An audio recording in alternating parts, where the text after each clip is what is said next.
Hey, everybody, and thanks for tuning back in to SuperiorFandom.com. I'm Nate. This is my partner, Joe. Yo. Our other partner and producer, Jarrett. Say hey, Jarrett. Hey, what's up? We have another guest in tonight. His name is Christopher Schindler. Say hey, Chris. Christopher Schindler. That's not a Oh, asshole. It's an honor to be here, guys. Thank you so much. Absolutely. We're Suck up. It's a really lovely space you have here. It's gorgeous. Thank you. We've been working hard on it. The decor, especially as far as the look of the room. That's lime green, or is that fuchsia? I'm not sure. No, it's lime green. Okay. Shut up. Fuchsia's completely different from that. Yeah, isn't that pink? Yeah, it's like reddish, pinkish. Chris actually won our first pool or bowl pick'em contest that we've ever run, and Suck it, SEC fans. Well, see, you're not getting off on a good start, on a good foot. I mean, that's terrible. But no, fair enough. 7 straight. We'll handle 7 straight. I'm into that. That's okay. But again, Chris wins the bottle of tequila and some drink tokens from the Down and Out. I hear it's a great place. I look forward to checking it Yeah, out. see? He gets a t-shirt too, doesn't he? And a t-shirt. Hell yeah. That's nice. We failed to tell you that Chris is actually the bar manager of the Down and Out, so he's even more excited about it. I already have the t-shirt, honestly. Fuck you guys for not beating Chris Schindler in his own goddamn contest. Fuck all 25 of you. It's true. Fuck you. Yeah. It's rough. That's it. That's all he's got. Anyway, so obviously we're gonna, I think, jump into football tonight, guys, because that's what's happening right now. The BCS championship game tonight was tonight, and it was a monster. What do you think of Jameis Winston, Nate? Allegedly, he had a pretty good game. Allegedly, but nobody knows yet until it comes out on paper. But what? He threw the game-winning touchdown pass. He did. 13 The seconds Tallahassee ago. DA is investigating right now, and they will prove that he had a good game. Okay. So well, there it is. by like Wednesday morning, can he hold the trophy up? I think so. That kid that ran that kickback, I don't know his name because I got drunk and didn't look. But that kid better be going back to Florida tonight and getting Number laid, 7. I think. It was number 7. Number I remember 7. that much. Lucky 7. He's getting laid. Yes, Florida State came and it was a great game. I think it's the best BCS championship game since the last BCS championship game at the Rose Bowl, which was 2005 or 2006. I'm sorry. Yes, it was 2005 season, 2006, when the heavily favored USC Trojans fell to Vince Young. Fell mightily and to Texas the Longhorns. almighty Texas Longhorns. Yeah. Fuck you guys for bringing that up. And I hate you. I think the lesson learned here is that every national championship game should be played in the Rose Bowl. Granddaddy of them all. That'd keep Oregon out of it, and I'd support I it. can't really argue with that, considering the last 2 have been 2 of the best ever. Yeah. So yeah, tonight was Horrible to get to, lovely venue. So this bowl season has been pretty crazy. There's been some pretty gnarly upsets. This is the third of 3 bowl teams that have been favored by more than 10 points to take a dive. Nate, why don't you talk about that Oklahoma-Alabama game in the Well, I was Sugar gonna say Bowl? 2 of them were 17-point favorites. 17. 2 different teams that were 17-point favorites took a shit. Obviously, everyone knows well, not everyone, I guess. The Central Florida beat Baylor, and Baylor was favored by 17 points. Like that, Central Florida has never won a BCS bowl game, and they rolled them. They beat the shit out of them. And then, of course, along comes Oklahoma, and they're supposed to get trounced by Alabama. Trounced. And everyone saw what happened there. Alabama just figured that they weren't in the national championship game, so they didn't feel like showing up. That's kind of what I've got for that. Because Alabama, in my opinion, still is the best team in the country, but it's a matter if they can get up or not. Because that game, that's not the Alabama team that we've been watching all year long. The one that showed up in the game against Oklahoma. Shout out Blake Broyles entering the draft, top 5 projected pick. George O'Leary, the coach of UCF, I think he might have started to build a juggernaut. He did a really good job of preparing that UCF Knights team for the no huddle and the fast pace that Baylor runs. Took advantage of a Baylor team that really has played no defense all year. But I mean, that can't shock anybody coming out of the Big 12. And with Chris Strong and Teddy Bridgewater coming out of Louisville, to obviously Chris Strong going to Texas, Teddy Bridgewater going to the league. That's got to leave UCF to kind of run the new American Conference for the next couple years. So look at Brandon Marshall's alma mater, the UCF Knights, to be a force to be reckoned with. UCF had a great season. They had a monster season, and that program is doing better than it's ever done in history. So it's, I mean, it wasn't a huge shocker, but Baylor obviously was. I mean, I think Baylor was overranked all year long, anyways. But it's UCF. They came to play and they worked it out. And I'm happy for them. It's another Florida team. And it's the next quarterback that Cleveland Browns fans could be disappointed in. There you go. You wait a second. You mean they're not going to draft Johnny fucking Football? Well, no, all the talking heads that that apparently matter. He's going to go ahead. Johnny that Football. they're all projecting Cleveland to, and much to the chagrin of last week's guest, Jeff Berman, but. He's not a Johnny Football fan by any means, but everyone's projecting Cleveland to take Johnny Football. What about that Derek Carr from Fresno State?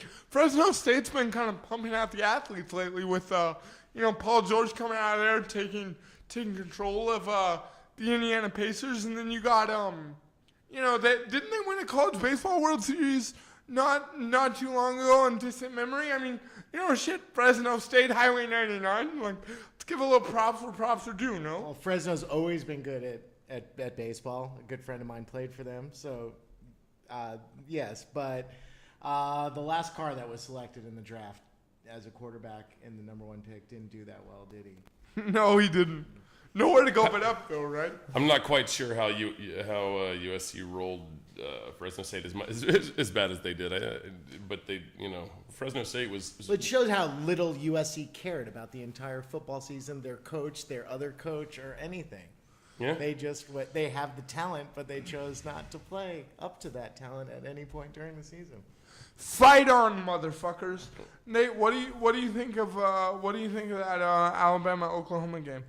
Well, I mean, what is there to say about it? I mean, Alabama was mediocre at best. I mean, A.J. McCarron threw 2 touchdowns, 2 INTs. I mean, to me, the best part of Alabama that day was Derrick Henry, their freshman, who was just the kid. I'm excited to actually watch this kid. He can't come out this year because he's a freshman, so he's got to stay at least one more year. I mean, 8 rushes for 100 yards. He broke 1 for 43. I mean, like the kid, he tried his best to keep Alabama in this game, and he almost succeeded at it. But Oklahoma they were too much for him. And by the way, I have to give this shout out. My buddy Brian Castles, who did fill his bracket out during the pool, he's been tooting his own horn since that game. The fact that he actually picked Oklahoma to win this game. It wasn't enough to make him win the whole thing, well, though, right? No, it was not. He could not keep up with you, Chris. He could not. He told me, he's like, I think you guys should give me a prize just for that. And I told him, well, that's why we're doing this and not you. Yeah. But good work, Castles. I'm proud of you, brother. Well done. Hell yeah. Yo, real quick before we, do you have more to add on this Alabama game? Well, I think we could talk about A.J. McCarron because I think he's the next Andy Dalton in the NFL. Oh, shit. The guy that could maybe win you 10, 11 games, but you're not going to want you to win a championship. His wife is probably harder than Andy Dalton's. Isn't he sticking That's it the to other thing. Why do kids in Alabama get married at 19? I don't get it. Because they're sticking it to Miss Alabama. If I was sticking it to Miss California, I'd have gotten married 8 years ago too, but unfortunately it doesn't really work that way. No. I wish I could find me a Southern belle. 3 hots and a cot, I'm into The it. downside is you'd probably have to be in the South to find Yeah, it, too. that's key. Shit. That's key. Y'all don't think I can hang with that? So, like, real quick, before we get out of this college football shit and get into the NFL, I think that, can I interrupt ahead. 1 second? Go ahead. I think the Chris. biggest story of the college football season is Hundley coming back to UCLA next year. I agree with you. He That's potentially could have been probably, I think, talent-wise and projection-wise, the 3rd best quarterback coming out of this draft, and he's coming back for another year. I think it bodes well for the Trojans, and it bodes well for their continuing dominance of the LA marketplace. There were a few NFL teams that actually were putting Hundley at the top of their list as far as number 1 quarterbacks to come out. He's raw talent. I think he's great, and I think playing under Mora for another year, he will develop I think he's gonna be a into monster. the number 1 overall pick next year. I agree with you, and him coming back. Jameis will be first, but he'll be the Well, 2nd quarterback drafted. I think he coming back with Jim Mora staying there, not going to Texas, actually puts UCLA on the list as far as potential Best team they've had in potential championships, Since Troy. potential championship next year. since the days of Troy Aikman in Westwood.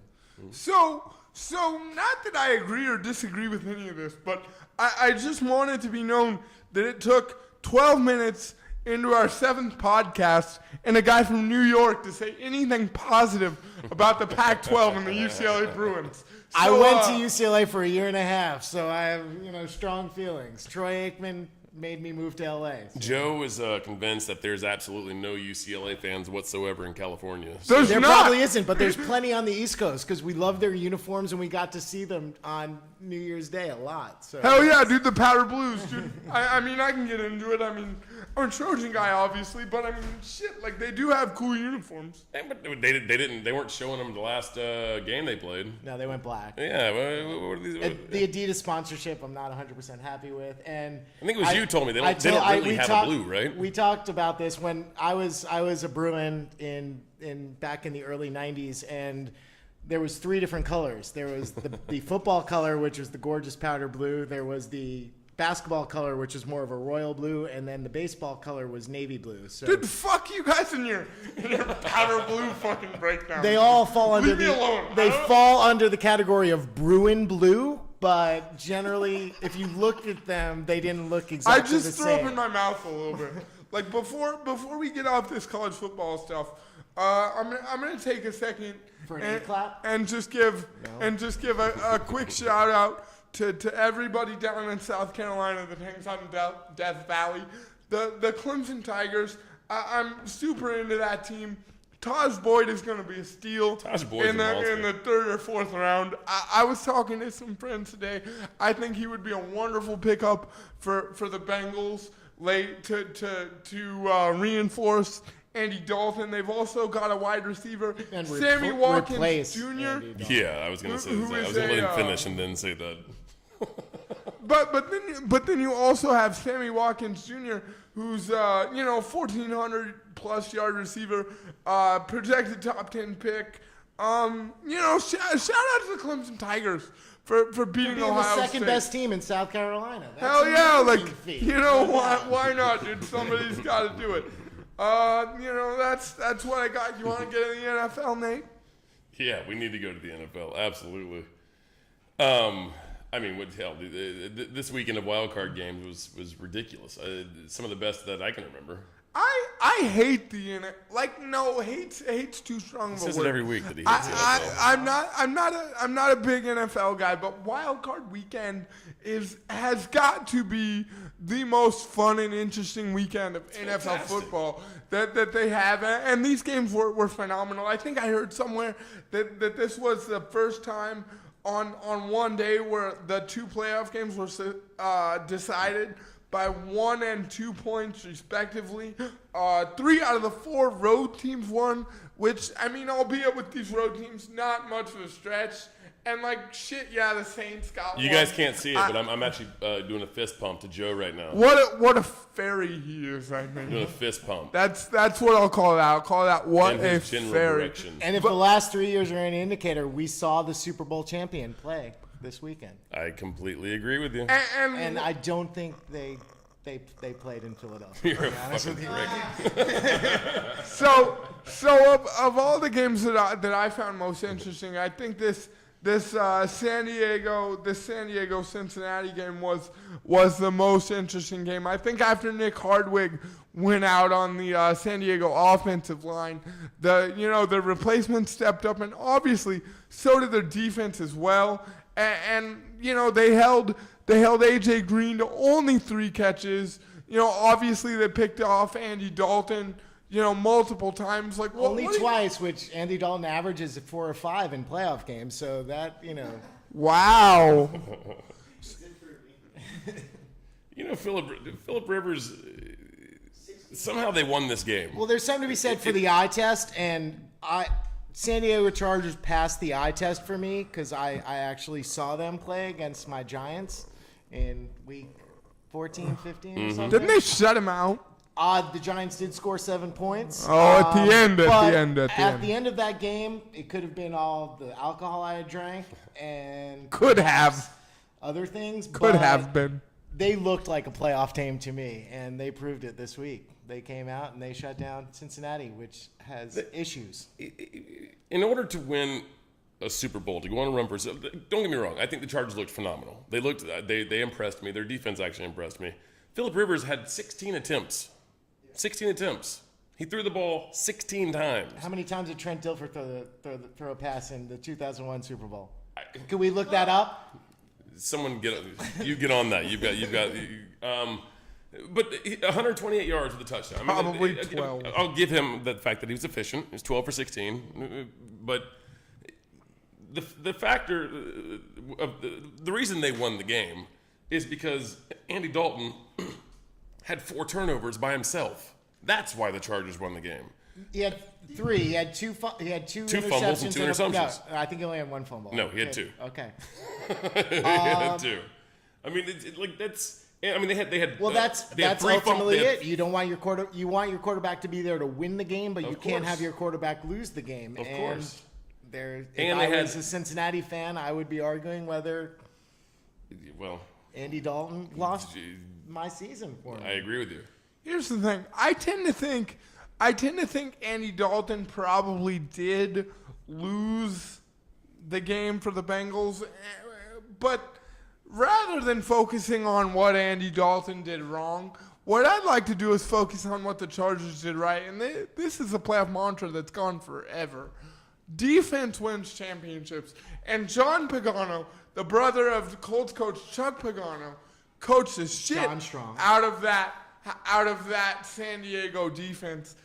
Quentin Jammer and the rest of the corners for San Diego that have been much maligned all year shut down AJ Green, kept him to 3 catches all game, which is crazy. Like in big games, your big time players they have to show up. There's no excuses for AJ Green to only have 3 catches. Secondly, for 34 yards. That's rough. Secondly, not just that, but Cincinnati was undefeated at home and has had a crazy good running game with a 2-headed attack in Giovanni Bernard and the law firm Ben Jarvis Green Ellis, and both of those guys were neutralized to the highest order. So I have to give a little bit of credit to John Pagano. Now, however, with that said, I think the bus stops in Denver this weekend, even though they've beat them all year. Nate, what do you got? Well, I think that San Diego actually can beat Denver in Denver. It all depends on which Peyton Manning you get. If it's the Peyton Manning that doesn't like the cold at all and is huddled on the bench and bundled up like a fucking Eskimo, and then goes out and he looks like he can't wait to get back to the bench in front of a heater, then I think San Diego handles them. But if you get the Peyton Manning that we've all grown to know and love, then I think then Denver does it. But you have no idea what you're going to get from Peyton Manning in the cold fucking weather in Denver. Home field advantage means nothing to Peyton Manning in at this time of year in Denver. And how does Peyton Manning look in a bolo tie? I think is the more important. There you go. Too, that's a good point. It's a very good point. No one can rock that like Rivers. That's a very good point. Oh, and Dilfer threw for 153 yards, a touchdown, no interceptions in his lone Super Bowl win against the Giants in 2001. 300 and what? 153 yards. Okay. 153. 153. Okay. But he got a ring though, right? He does have a ring, and he's got a great career analyzing quarterbacks on ESPN, and he has more credibility than anyone of his talent should ever have on any open-air medium. But that's just. But God bless it, we still have hope. So let's talk and about. bald guys doing it right too. God damn it! Hopefully, I got another 20 years before I get there. I'm already gray. Come on, don't root for me to go the other way, Chris. I thought we were cooler than that. Hey, I was speaking to myself, Joe. 10-4. So let's talk about that other AFC game. It was probably one of the. If it wasn't the best comebacks in NFL history. Second. All right, second best. Probably the best. The second probably largest the best, comeback in history. Probably the best since I've been alive. That was out of. What do you got? Because here's what I got. The Chiefs' defense has been, if not the best D in the league, one of the top 5. Fourth, okay. But that was the beginning of the season too. The first.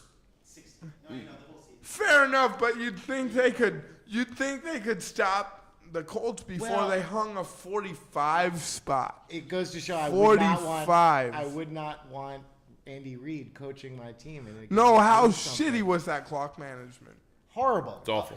And you can say what you want about Jamal Charles getting hurt, but you've got a running back who's done a reasonable job in the last 2 weeks. Niall Davis. Niall Davis, yeah. He got to play last week because he inexplicably rested people in a game that mattered against who you might play at some point. You don't want to let San Diego beat you if you're going to play them in the AFC Championship. Yeah. And you let, your players are now rested to an extent where they're not used to during the regular season, and 2 people get hurt within the first quarter of the game.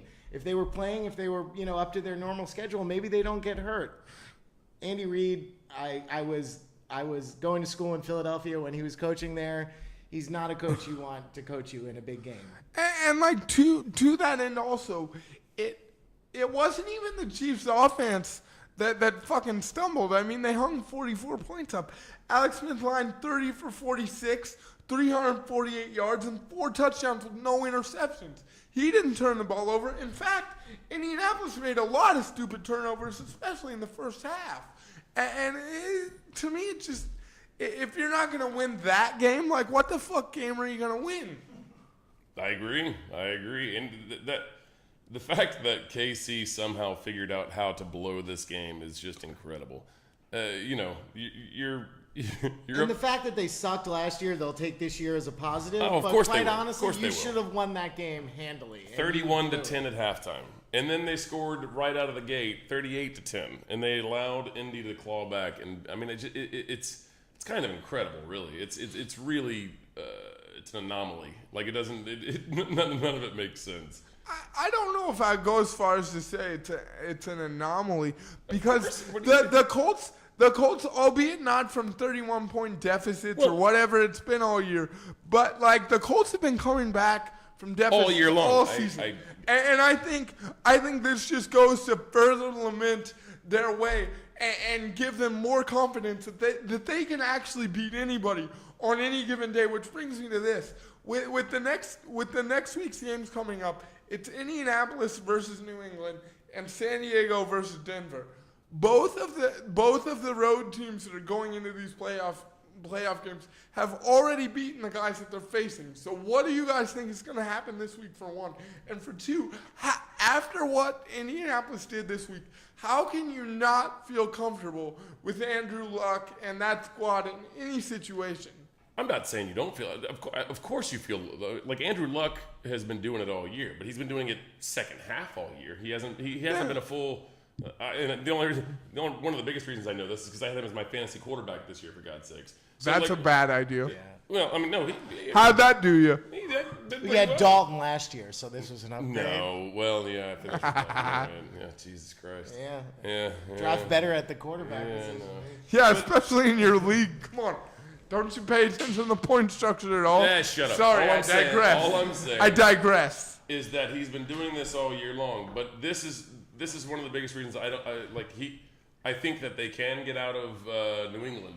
But if he does this shit in New England, as far as just completely non-existent in the first half and allowing the Patriots to get up, There's no way that they're not going to do this to the Patriots at New England, at Foxborough. They're not going to do it.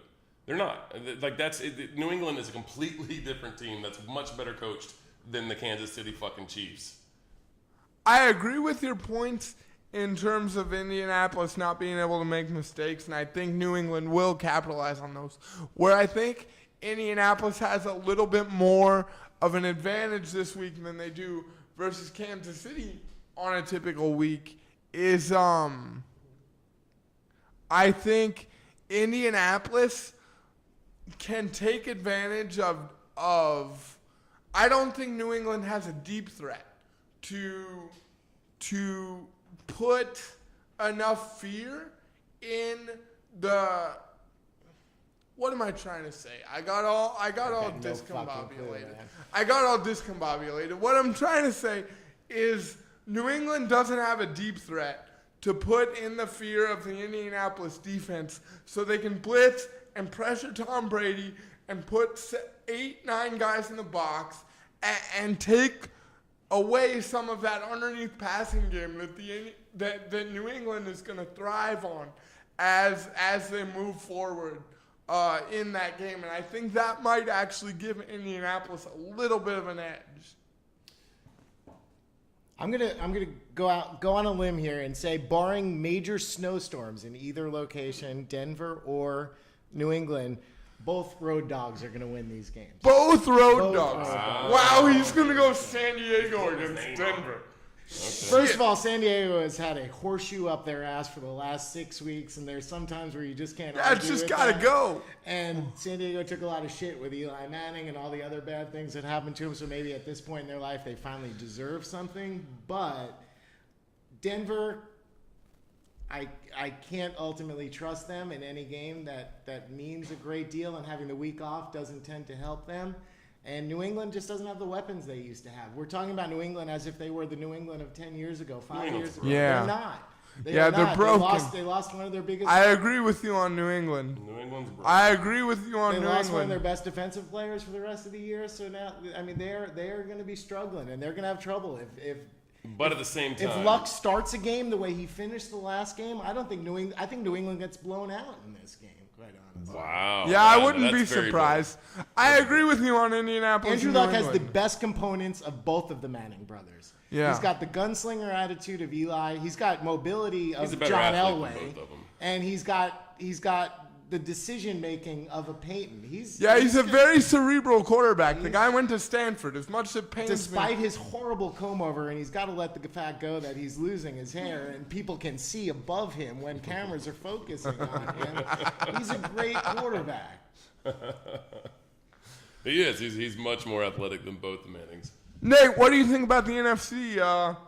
Can I talk about the Niner game, or are you itching too hard to go at the Saints? No, get after Niners.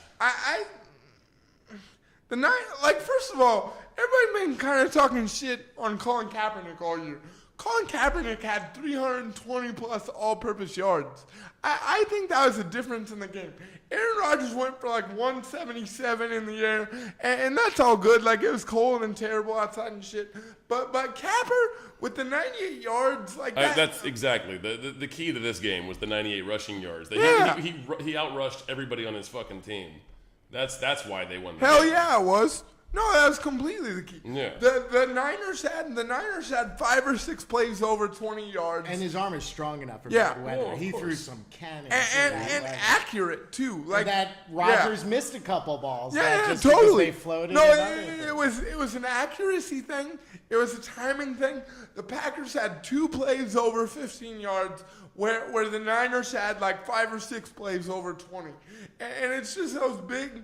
It's just those big plays, and Cap is a dynamic guy, and you got Vernon Davis and Vernon Wells taking us back. If anything, like, oh man. No, Vernon Wells is on the Yankees. They're Baseball is on the mind. He said he wants to be a Yankee again. We're a month. He we're wants a to month stay away with from the team. Truck Day, and I'm No pretty shit, excited. Vernon. I want to collect a paycheck, please. The We're- good thing is the Angels are paying most of his salary this year. We're a month away from Truck Day, and I couldn't get any happier. I gotta tell you. Around the corner, baby. The Giants are fucking warming up. Pitchers and catchers. But nah, man. So I mean, I'm not surprised that the Niners won this game. Nate, what do you think about the Saints? As much as I would love to talk shit, like they went into Philly and they won a tough game at the end. And I mean, that's what you got to do in the playoffs. And now you got to go to Seattle. And good luck to you there. Well, I don't think it's gonna happen.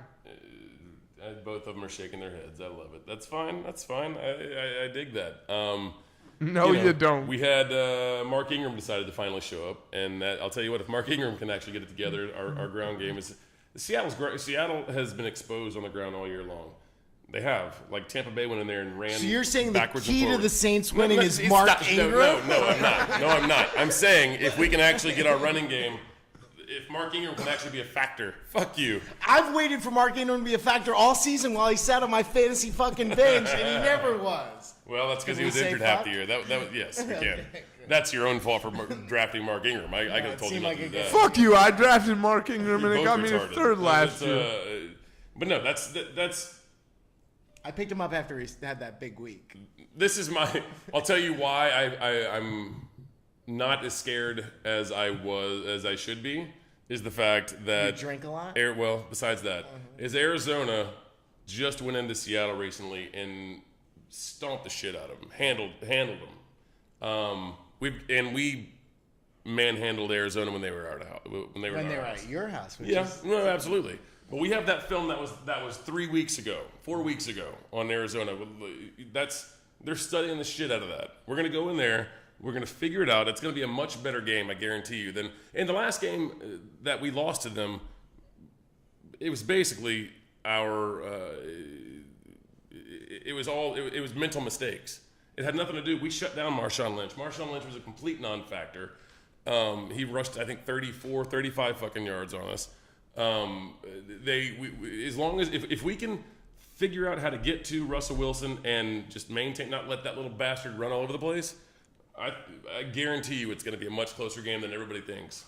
I got my bold prediction number 2. There will be less than a combined 50 points scored in both NFC games, too. They're going to be both super low-scoring games. And I went into Seattle in September, and it was a horrible place. The weather was miserable. I can only imagine what it's like in January. Yeah. I would have no desire to spend any time there, much less right on the water with the terrible. I don't see Seattle traveling. But I think it's going to be a close, low-scoring game. With Chris's concerns on the weather, Nate, I got to ask you this. Pete Carroll tends to run tricky defenses where he likes to blitz from all angles and different people. How do you feel, and does that concern you, his ability to potentially get Drew Brees out of the pocket and disrupt the timing of your quicker paced offense? Like, what do you think there? Oh, well, if they send that shit at us, I hope that we can, dump some quick screens just to get out of the blitz. I mean, that's if we can The Ingram factor. expose them. Fuck you. If we can expose them on their blitzes to where they actually back off of them. That's. Trust me. We talked about this earlier, Joe. There's no other quarterback in the NFL that I trust more inside the pocket. Drew Brees somehow stays upright whenever he should be buried in the turf half the time. It's whenever he has to run that scares the shit out of me. So the clanking you hear on the table right now, everybody, is libations that are about to happen because Tonight's sponsor, Sino Tequila. We love them. Yes, we love Sino. Sino. I'm drinking the Reposado tonight, which is Look at you. It's Yeah. aged a little bit longer, but lovely in taste. Can I have a sip of water? No. No. All I'm saying is that we're about to shock the world. God damn it. New Orleans is going to go in. We won our first playoff game on the road in history against Philadelphia, which is huge. We got that monkey off our back. We've got a juggernaut of Seattle to deal with, and they've handled us twice. The last 2 times we've been there. Third time's a charm. That's all I'm saying. Hey. Chris, who do you got in the San Francisco Carolina game? This is my toughest call. I'm going to go with San Francisco. Just because Cam Newton's playing in his first playoff game. You never know how somebody's going to react to that. It would take their defense stepping up above and beyond anything they've done so far this year. I like Kaepernick the way he handles the game. Like I said, I think it's going to be a super low-scoring game, similar to the, 10-9 or 12-9 they had? 10-9. Yeah. I don't expect many more points than that, but I think San Francisco is going to probably win on a late field goal again. Much to my chagrin, because God, I hate watching Jim Harbaugh in post-game interviews. Mm-hmm. Yeah, exactly. That was exactly what I was going to say. As much as it pains me to buy into this, I think it's going to come down to Jim Harbaugh and Frank Gore in the last 5 minutes of the game and tearing and just managing the clock, much like they did in Green Bay. And Kaepernick's mobility helps you in bad weather situations. He's got the arm that can overcome bad wind and snow and all the other things. He's got legs that can get you that first down when you need to add 5 yards to your field goal. He's a good quarterback, and that's why they got rid of Alex Smith last year, and that's why Alex Smith isn't playing anymore and Kaepernick still is. Can I just, I'm going off the cuff, but I'm going to actually bring this up because I just think it's fucking amazing that after the New Orleans Saints beat the Eagles, First of all, the Eagles won the worst division in football, so it's NFC not a least. great... I get it. No, I get it. The Eagles lost to the Giants, and any team that loses to the Giants this year should not be eligible for the Super Bowl. I'm sorry. But let me just... Deshaun Jackson's ass just got a brand new 5-year deal. Brand new 5-year deal this year. $10 million a year for 5 fucking years. He decided his timing after they lose... in the first round of the playoffs to the Saints, who have never won a road game, to go march into the front office and say, I want to renegotiate my contract. What a fucking prick. That's mind-boggling. How and he's a wide receiver. That's not even that. I mean, he's been a problem since he was a rookie, though. The guys, that's incredible to me. The balls of well, it's generally wide receivers. The balls of wide receivers are fucking massive. Sorry, I just had to throw that in because that's, to me, I would tell him, fuck you, you're fired. I would kick him off the fucking team. Riley Cooper, the racist, is getting all the balls for that team anyway. Nick Foles found a new friend. They wouldn't have made it far they had without that racist. No. That guy's a hell of a... Hey, ex-skater, there you go. That guy's a hell of a football player. You got anything else? What percentage of racists do you think have long hair? I would say a lot. Yeah, in the Southeast. I'm going to go at least 40 on that one. I don't have the ability. Only long in the back, though. Yeah. Only all business in the front, 40 in the back. All business. That's how we roll. And I think that's it for this one, right? Check us out at superiorfandom.com, and we'll be back next week. Peace, guys. Thank you for letting me be a part of this, guys. Yeah, awesome. Thanks, Chris. Come back anytime. Got that bottle of Cino coming to you. When we get it.